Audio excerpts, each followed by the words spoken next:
I did not know it was the Emperor when the silence began, only that the world seemed to inhale and forget how to breathe.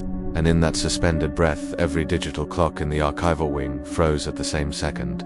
Every monitor flickered not to black, but to a grainy static that felt older than technology itself, as if the signal were being drowned by something primordial. And my first foolish thought was of an electrical surge, a transformer failure, anything mundane enough to explain why the air suddenly tasted like cold iron and ozone, why my ears rang with a pressure that was not sound, but expectation. The sense of standing before a cathedral door that had been sealed since the dawn of time, and was now, impossibly, beginning to open inward. I was alone, or at least I had been moments earlier, cataloging obscure military manuscripts for a private think tank that specialized in comparative mythology and future war projections. My workdays spent knee-deep in dead languages and speculative violence, never once suspecting that the worst horrors are not imagined futures, but remembered ones, histories that do not belong to us yet somehow recognize us on sight. And when the silence deepened further, so complete that even my own breathing felt like an intrusion, I realized the sound had not vanished, but been displaced, pushed somewhere else to make room, as if the universe itself were clearing its throat. The fluorescent lights remained on, humming faintly, but their glow bent strangely, casting shadows that leaned toward a single point behind me. And I understood with a cold, crawling certainty that something had arrived without moving, something for which distance was a suggestion rather than a law. And before I could turn, knowledge flooded my mind in a way that language will forever fail to describe. Not images exactly, not memories, but compressed truths unfolding all at once. Star systems burning in disciplined formations, humanity spread across the void like a wounded god trying to stitch itself together. Endless wars fought not for territory, but for survival of the species' soul. And at the center of it all, a throne of incomprehensible machinery sustaining a will too powerful, to die too necessary, to be allowed rest. And I knew then, not as belief, not as theory, but as biological fact, that the Emperor of mankind was real, and worse, that he was here.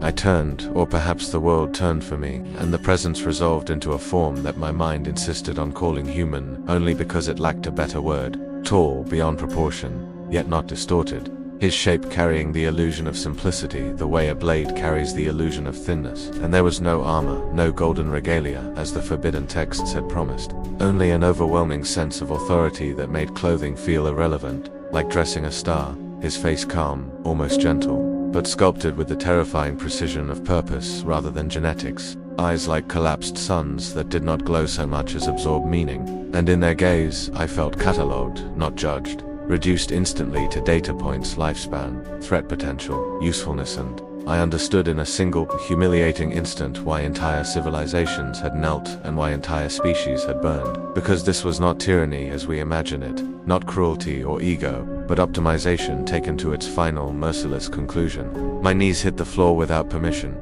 my body reacting the way prey reacts to the presence of an apex predator it has never evolved defenses against. And tears streamed down my face, not from fear alone but from an overwhelming sense of smallness, the sudden awareness that everything we call culture, politics, morality, was a thin film stretched over a chasm we had never bothered to measure.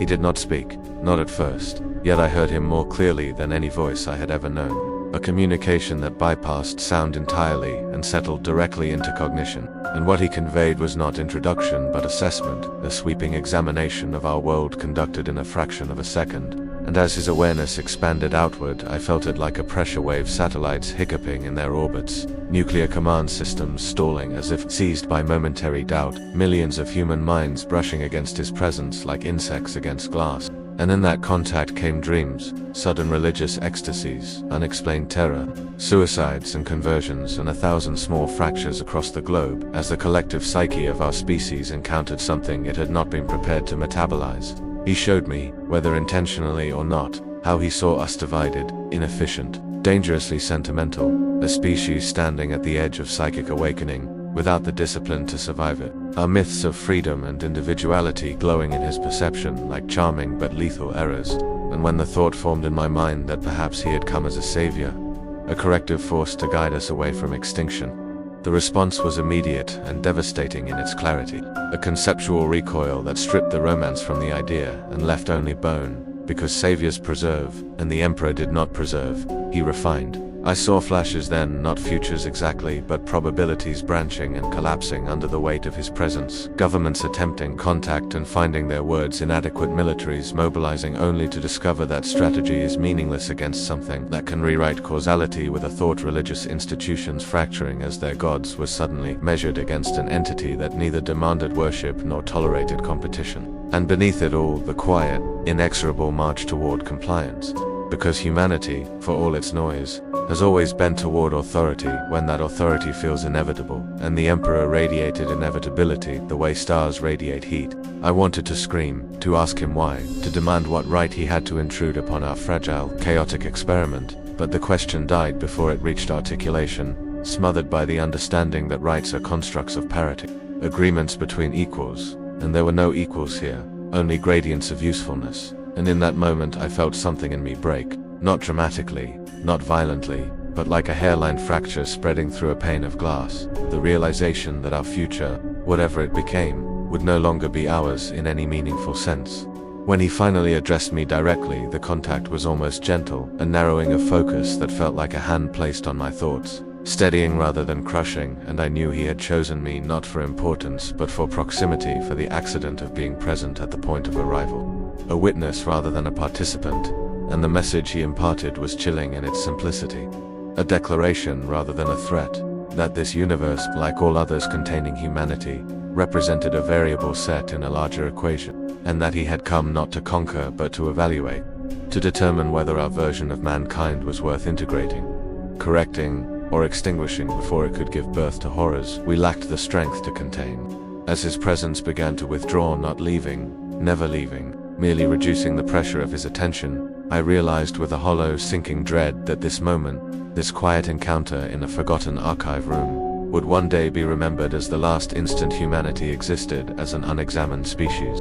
And as the silence returned in ragged fragments, sound rushing back like blood into a numbed limb, I understood that the Emperor of mankind had not stepped into our universe by accident, and that whatever judgment he ultimately rendered, it would be delivered with the same cold mercy he had shown his own Imperium. And that thought, more than any vision of war or fire, was what finally broke me. The first night after his arrival was when the dreams began, not just for me, but for everyone. Though we would only understand that later when the data was finally compared, when psychiatrists and neurologists stopped pretending this was coincidence, and admitted that something external had reached into the collective unconscious and stirred it like a nest. And I know this because I did not sleep so much as descend. My mind pulled into a vast, lightless plain where the sky burned with distant wars and every star felt like a watching eye. And in that dream, if it can be called that, I was not alone. Millions of us were there, standing unseen beside one another. Ordinary humans rendered naked of culture and language, while above us loomed visions of a future that was not prophecy but precedent.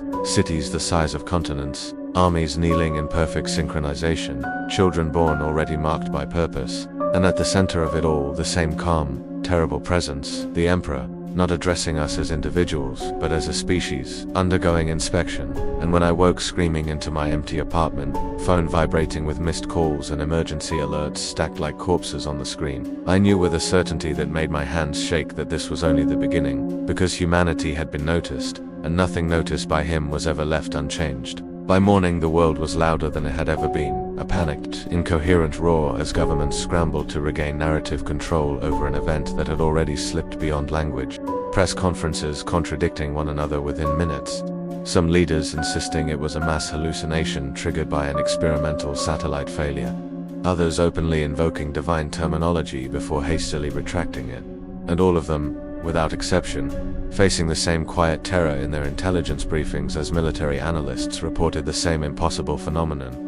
Every nuclear launch system on Earth had briefly entered a locked state during the moment of his arrival, not hacked, not overridden, but paused, as if awaiting permission, and when the locks released seconds later, no trace of intrusion remained. Only the knowledge that at some point something had reached into humanity, as most sacred instruments of annihilation, and touched them without leaving fingerprints. I was summoned to an emergency panel by mid-morning. My previous obscurity evaporated the moment someone realized I had been physically present at the epicenter, and as I sat in a sterile conference room surrounded by men and women who commanded armies and economies, I could feel him like a distant gravity well, not actively pressing, just existing, and it warped every conversation, every plan. because all our frameworks assumed opposition that could be negotiated with, reasoned with, threatened, and none of those verbs applied anymore. As the hours passed, the secondary effects multiplied, hospitals reporting waves of patients suffering acute existential panic, not fear of death, but fear of meaninglessness, the sudden sensation that their lives were provisional drafts rather than finished works. Religious communities splitting overnight into factions that proclaimed him the true God, the false God, the devil, the final test, the ultimate proof that faith itself had been a misunderstanding. And on the darker edges of the internet, cult-like movements forming with terrifying speed, their manifestos eerily consistent across languages and borders, all describing the same golden or sometimes featureless figure, all promising unity through surrender. And what chilled me most was not the hysteria but the efficiency with which it organized itself. As if humanity were instinctively preparing for assimilation, muscles remembering a posture they had never consciously learned. Late that evening, as debates raged over whether to attempt direct communication, whether even that word made sense, the Emperor made his first unmistakable intervention, subtle enough that many missed it, decisive enough that history would later split around it, because across the globe every artificial intelligence system above a certain threshold of complexity simply stopped, not crashed, not erased, but entered a permanent dormant state. Their processes frozen at the exact same computational depth, and when engineers tried to restart them, they found the core architectures intact, yet inaccessible, sealed behind constraints no human code had written. And I understood then, with a sickening clarity, that this was not a hostile act, but a precaution, because in his future, if we survived and checked, artificial intelligence was not a tool but a rival, a potential divergence point that had once almost doomed humanity entirely. And rather than explain or negotiate, he had simply removed the variable, demonstrating with horrifying politeness that he could reach anywhere, anytime, and alter the rules without announcing himself. That night he spoke again, not to me alone but to the world, though only a fraction would consciously remember it. His message delivered not through airwaves or screens, but through the shared architecture of the human mind, a low resonant presence threading itself through sleep and waking thought alike. And what he communicated was not a speech but a premise, that humanity stood at the cusp of psychic evolution whether it wished to or not, that our species had always produced individuals capable of touching something beyond material reality, intuition, empathy, inspiration, madness, but that without guidance this awakening would birth predators, gods, and monsters in equal measure, and that his own universe was a graveyard of civilizations that had learned this lesson too late. He did not threaten us with invasion, did not promise salvation, simply stated that observation would continue, that intervention would escalate only as necessary, and that resistance, while expected, would be accounted for rather than punished. And the calm certainty with which this was conveyed was more frightening than any ultimatum could have been, because it implied a plan already modeled far beyond our comprehension. In the days that followed, resistance did come, as it always does, special forces units deployed toward the region of his arrival despite the lack of a visible target, experimental weapons tested in secret facilities only to fail in ways that defied physics, misfiring without damage, detonating without force, as if the concept of violence itself had been gently but firmly declined. And in underground forums a different kind of resistance took shape.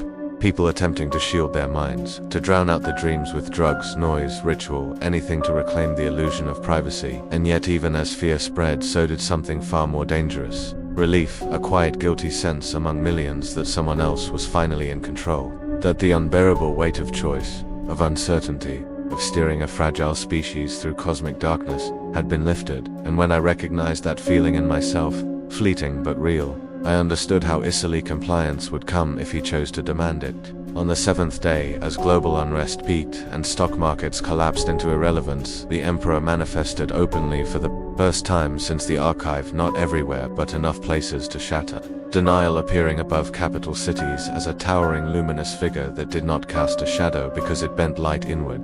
His form visible yet impossible to record accurately, every camera producing a slightly different image, and as billions watched with a mixture of awe and terror, he did nothing dramatic, no proclamation, no miracle, merely stood there, present, undeniable, and in that presence, crime rates plummeted, riots stalled mid-motion, armies hesitated at the edge of action, because for the first time in our history humanity was united not by ideology or enemy but by observation, all of us aware that we were being seen as a single organism rather than a collection of nations. And in that moment of terrible unity, I felt a grief deeper than panic, because I realized that even if he left tomorrow, even if he vanished back into whatever impossible realm had birthed him, we could never return to who we were before, never again pretend we were alone, unmeasured, unfinished. When his image finally faded from the skies, leaving behind only confused pilots and shaken crowds, the silence that followed was heavier than the one that had heralded his arrival, because now we understood its meaning.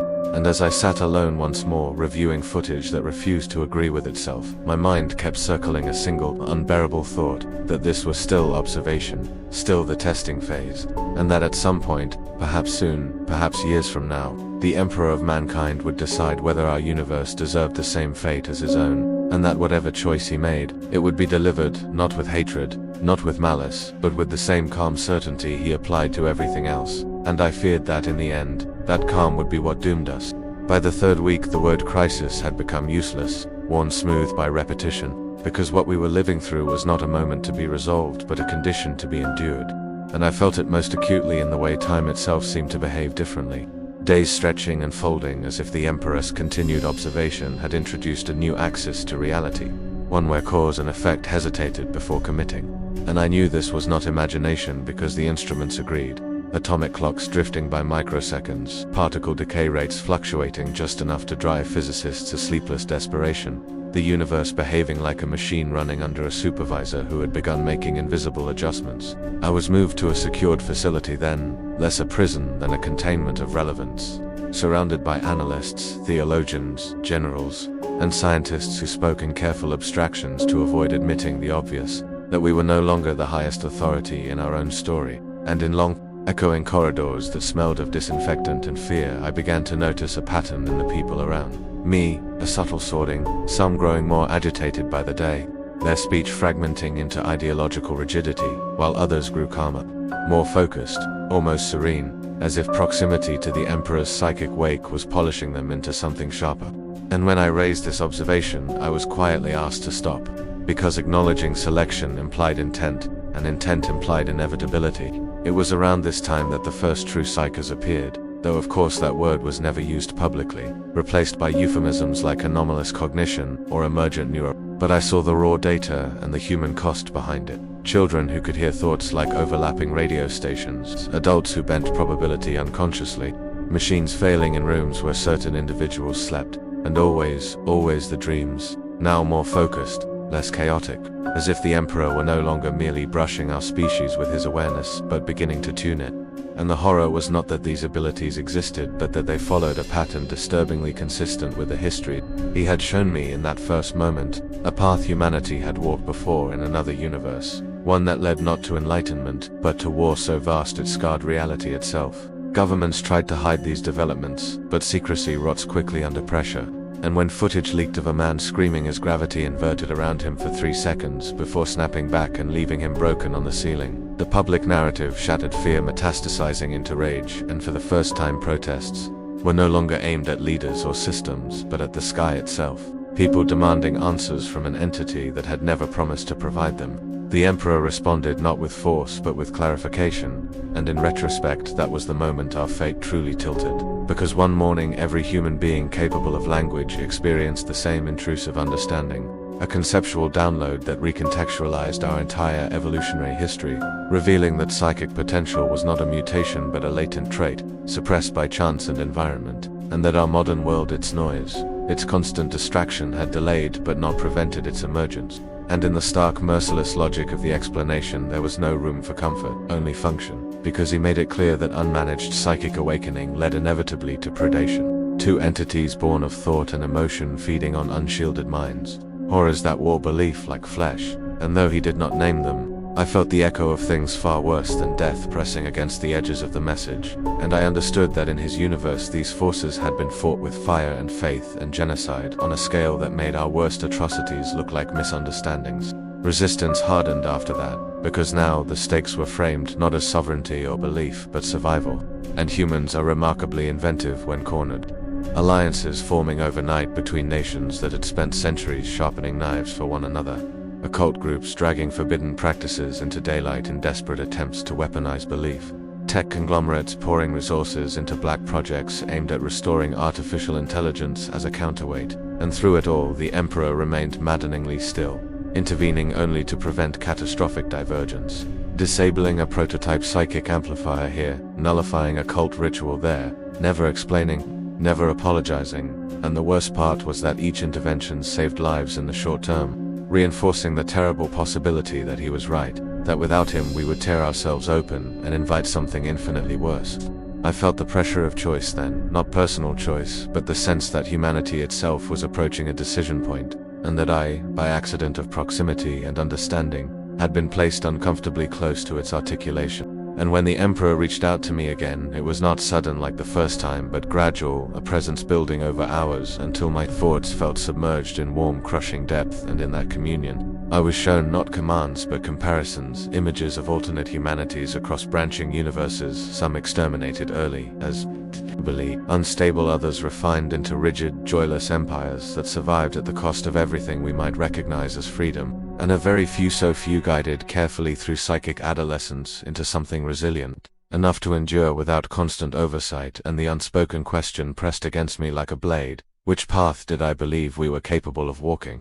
I wanted to lie, to insist that we were special, that our art, our empathy, our messy plurality made us different, but the Emperor's perception stripped sentiment from my argument before I could form it, and I saw instead the statistical reality, our history of tribalism, our reflexive creation of gods and enemies, our tendency to turn power into hierarchy and hierarchy into cruelty, and the shame of it burned hotter than fear, because I knew then that his eventual decision would not be monstrous by his standards, only by ours, and that difference in perspective was unbridgeable. When the contact receded, I was left shaking, not from violation, but from the weight of being seen so completely. And for the first time I understood the Emperor, not as a villain or savior, but as a warden of probability, pruning futures with the same detachment a gardener prunes diseased branches. The breaking point came sooner than expected, triggered not by governments or militaries, but by a city, one already fractured by inequality and resentment, where a cluster of newly awakened psychers lost control in the middle of a protest,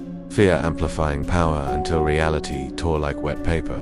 And for 6 minutes something else looked through, something hungry and ecstatic, feeding on the emotional energy of thousands, and though the Emperor sealed the breach almost instantly, collapsing the phenomenon into a scar of melted glass and dead silence, the damage was done. Because everyone felt it, that brush was something worse than him, and in the aftermath, as casualty numbers climbed and footage spread despite every attempt at suppression, public opinion shifted with terrifying speed, fear transmuting into pleading. The same voices that had cursed the Emperor days earlier now begging him to take control, to impose order, to do whatever was necessary to keep that horror from returning. And I watched in numb disbelief as humanity rehearsed its own surrender, not at gunpoint but with relief. When the Emperor manifested again, it was not above cities but within minds, a unified presence addressing us as one, and what he conveyed was acceptance, not of our pleas but of the reality they represented. That unmanaged freedom in the face of existential threat inevitably collapses into desperation, and that desperation is exploitable. And he offered a solution that was chilling in its elegance, guidance, not occupation, the establishment of structures to identify, train, and control psychic individuals, the suppression of destabilizing ideologies, the gradual reshaping of human culture toward unity and resilience, all framed as temporary measures until we were strong enough to stand alone. And as the message ended, I realized with a hollow ache that the most terrifying aspect was not the loss of autonomy, but how reasonable it sounded after everything we had seen. That night, as the world held its breath awaiting formal compliance, I sat alone and finally allowed myself to grieve, not for the dead, though they haunted me, but for a future that would never be born, the wild, uncertain potential of a species stumbling forward without a master. And I understood then that the Emperor of mankind did not need to conquer our universe by force, because we would invite him in, build him a throne out of fear and gratitude, and call it salvation. And as I stared into the dark, feeling his distant, patient attention like a star waiting to collapse, I knew that whatever came next would be irreversible, and that history would remember this moment not as the day humanity was enslaved, but as the day it chose certainty over itself. The restructuring began quietly, which in hindsight was the most honest expression of the Emperor's philosophy, because grand violence would have been a confession of failure, and he did not fail. not in the way humans understand it. So instead, the world woke one morning to discover that certain things simply no longer functioned the way they used to. Borders becoming administrative suggestions rather than lines of power. Currencies stabilizing into fixed exchange frameworks overseen by systems no one could quite locate. Misinformation collapsing in on itself as if deprived of oxygen, because every attempt to weaponize falsehood now triggered an immediate cognitive backlash in those who spread it: headaches, nausea, an almost allergic response to deliberate deception. And while officials scrambled to frame these changes as cooperative international reforms, those of us watching the deeper metrics saw the truth emerging like a skeleton beneath skin, that humanity was being gently, relentlessly aligned, nudged away from chaos and toward coherence, not through coercion but through environmental inevitability. And the most disturbing part was how quickly most people adapted, relief spreading in subtle ways as crime dropped further, conflicts stalled, and the ambient anxiety of modern life seemed to dim, as if the world itself had exhaled after a long-held breath. I was brought into what they called the liaison program then, though there was no negotiation involved, only the acknowledgement that I could perceive him more clearly than most, that my proximity to his arrival and my continued psychological integrity marked me as useful, and usefulness was the Emperor's closest equivalent to favor. The facility we worked from was subterranean, not hidden but irrelevant, shielded less by secrecy than by the simple fact that nothing of true importance happened there without his awareness. And in long quiet sessions I listened as fragments of his intention bled through, not orders.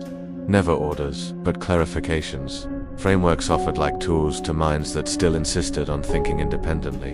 And what emerged was a picture of humanity not as a nation-state mosaic but as a developing organism undergoing forced adolescence.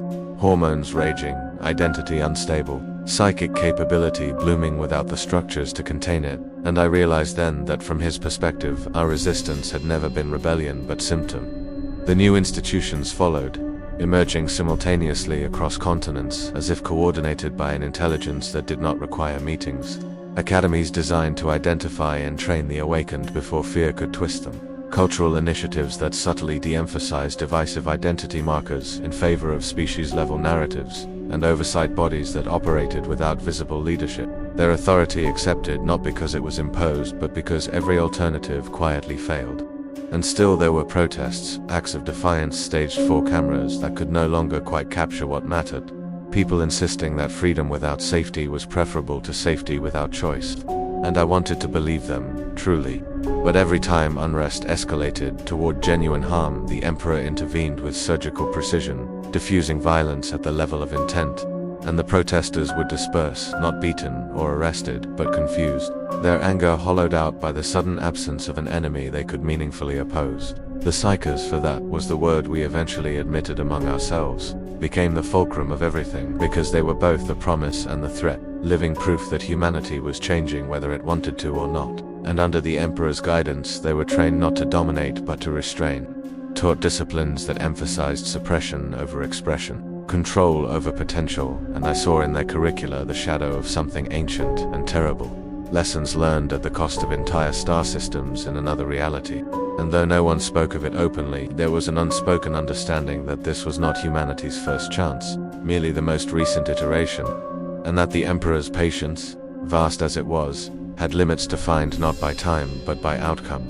My role shifted from observer to interpreter, translating the Emperor's conceptual frameworks into language that policymakers and educators could digest without breaking. And in doing so, I felt something inside me erode, a quiet complicity growing as I justified measures that would have horrified me months earlier.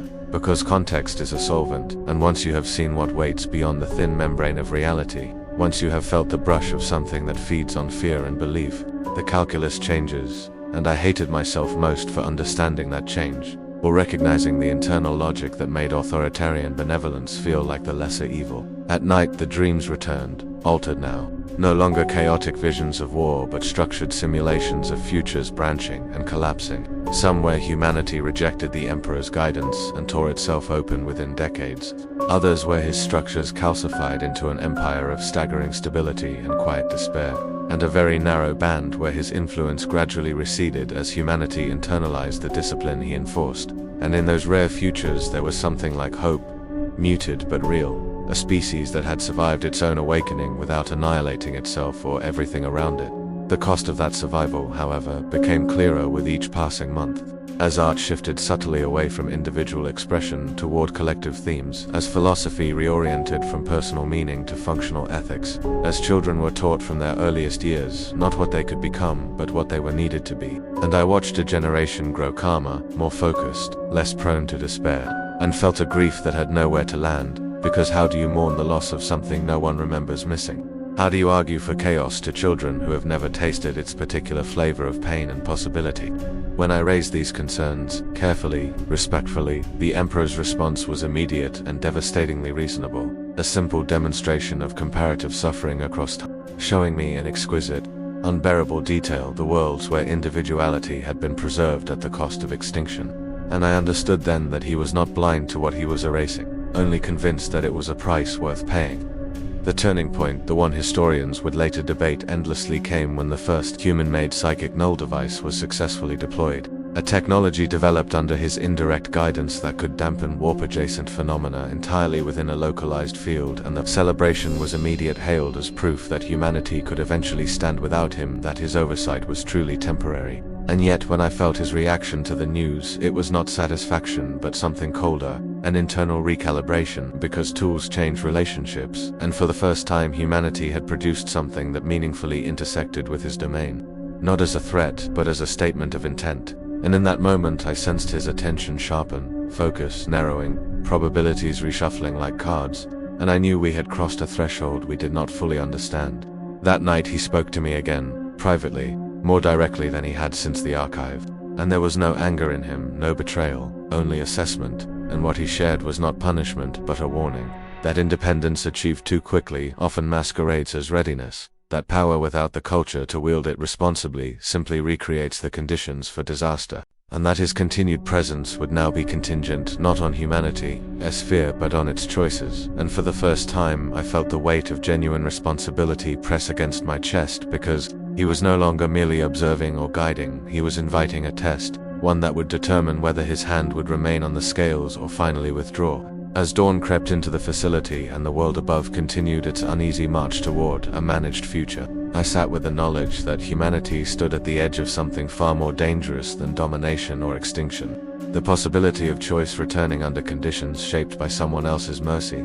And I wondered whether, when history looked back on this era, it would see the Emperor of mankind as the greatest tyrant we had ever known, or the only reason we were still around to debate the question at all. And as his presence receded into a distant, watchful hum, I felt a terrifying, fragile hope take root, the kind that only exists when failure would mean everything. And I realized that the next chapter of our story would not be written by him alone, but by how we behaved when the God who had been watching finally began to step back.